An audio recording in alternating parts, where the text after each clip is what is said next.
Hello and welcome to the weekly oracle reading for the week beginning 22nd of September onwards. Let's tune into our messages, okay? Alright. Okay, we have Crystal's Focus as the first card. Okay, so it seems pretty much we're continuing the process of last week into this week. We had this card last week, and I think this week has a very generative, abundant quality to it. And somehow we are required to give our undivided attention to things that we would like to manifest in our lives. There's definitely a huge potential for money. If there are people who are discussing offers and alliances, most likely there will be an opportunity that manifests for you, if you do it with due diligence, that is, okay? When you give your undivided attention to something for a long time, you are eternally present. There is no sense of time in that moment.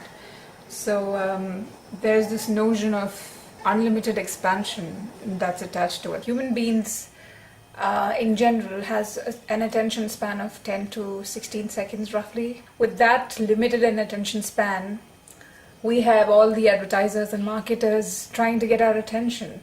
So what's left of it for us, for things we want to focus on? It's something for you guys to think about, okay? There's a lot of negativity that's propagated through media. It could be a huge distraction for us. Mental stimulation is what we want, but it has an end to meet. Now, nobody's saying not to enjoy those things. It's about learning how to enjoy those things in a balanced proportion vis-a-vis your life. If you want to solve something, be a part of the solution, okay? Don't be the part of the problem. A lot of people get stuck in being the part of the problem. People keep talking about it and do nothing. Okay? Yes, I know a lot of people then turn around and say, how can I affect something that's happening in some other country, some other corner of the world?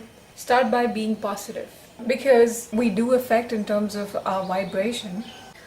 Okay, the next card we have is, it says fire and passion. If you have been tuned in to what changes you've been undergoing, you would notice that there is a space in your mind or your intellect that's leaving room for intuition. In fact, it's for gradation, so to speak. There's an aspect of that intellect which is trying to take a more integrative approach towards life, meaning it's not trying to split things into different boxes, but it's definitely trying to see how it holistically works well for you, okay? And I think this is going to be triggered by a certain sense of passion this week. Now, this could be something that you know you must work on and you kind of feel excited midway, or this could be something that you happen to do along with what you normally do.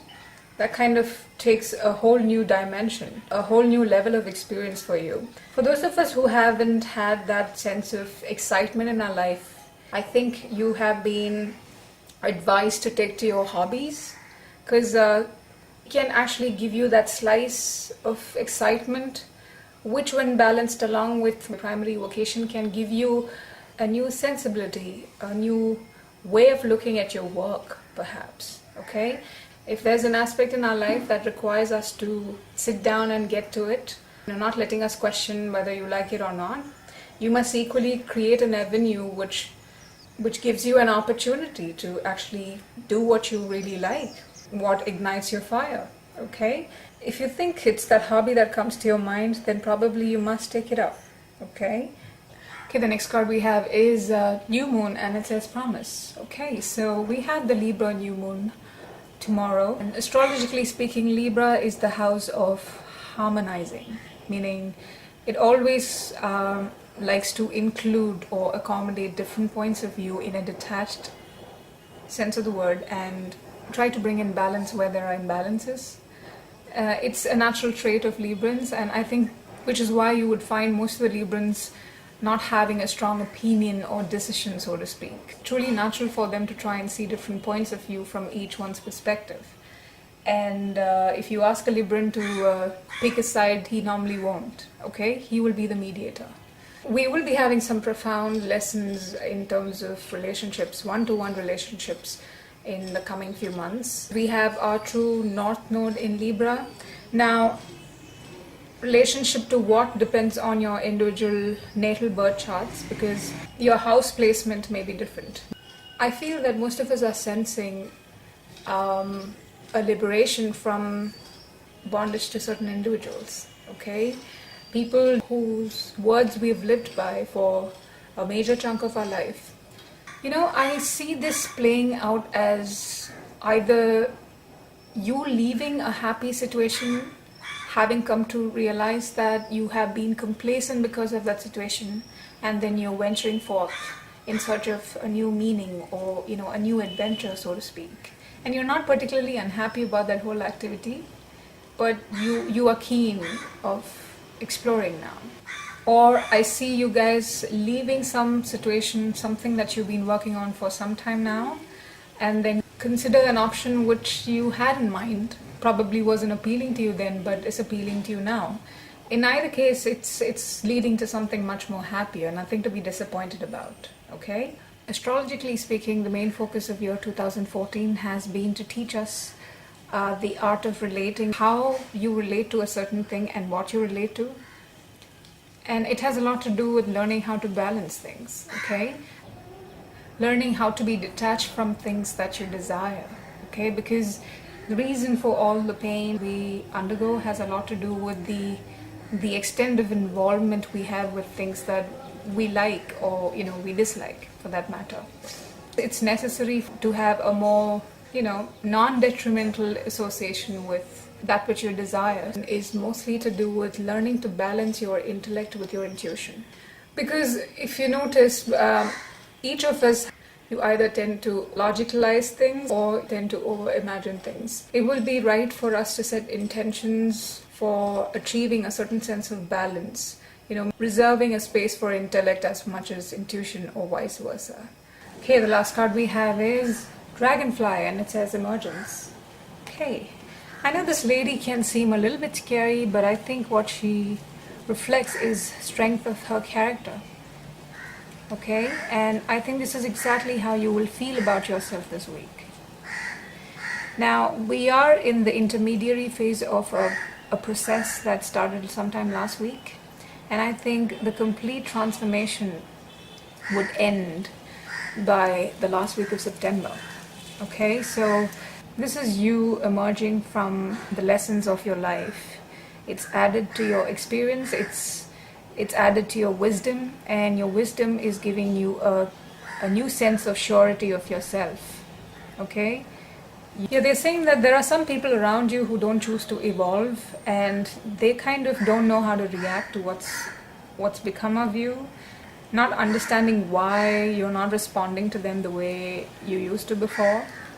Too bad for them. I mean, they could have been the same place as you are, and they would have been able to understand you better. But there is a message to some of you out there that don't allow anyone to douse your fire. Treat yourself unfairly this week. If you think where you are, stay put right now, is not the right place for you to emerge, then you probably would have to make a move. I think there's going to be some domestic situation which is kind of challenging your sense of self-authority. Maybe even there's some problem related to monetary resources that you guys share. Maybe there's a challenge there, and they're kind of pointing their finger at your character in some way. No matter what happens this week, never get out of touch with your guidance. There's a huge possibility of things distracting you from what you must focus on. Maybe you finally see your relationships for what they are and you don't like what you see. Shedding your inhibitions and releasing your fears will be an ongoing process for some time. You are being trained to practice it on a day-to-day basis. Yeah, they're also saying that discipline is important for this reason. And so you must try and find ways to do that, okay? Yeah, they're saying you have to tune into your guidance to give you clues on how to do it. Discipline is not about making it difficult. It's about making things organized. It's a logical fallacy in our society because discipline is normally associated with something that's hardcore and very difficult. It needn't have to be, okay? It's the treatment that causes the difference. Ask the most successful managers, they will pretty much tell you it's about time management, okay? Now, time management is also about knowing your personal inclinations in different hours of the day. you can prioritize your tasks based on that. Okay, there are some hours in the day for each of us. During those hours we are hell-bent on getting things done, so I would advocate that you assign tasks which you think are difficult during those particular hours. It must be easier for you to get those things done. Okay, so I'll see you next week again. Take care of yourself and take it easy, okay?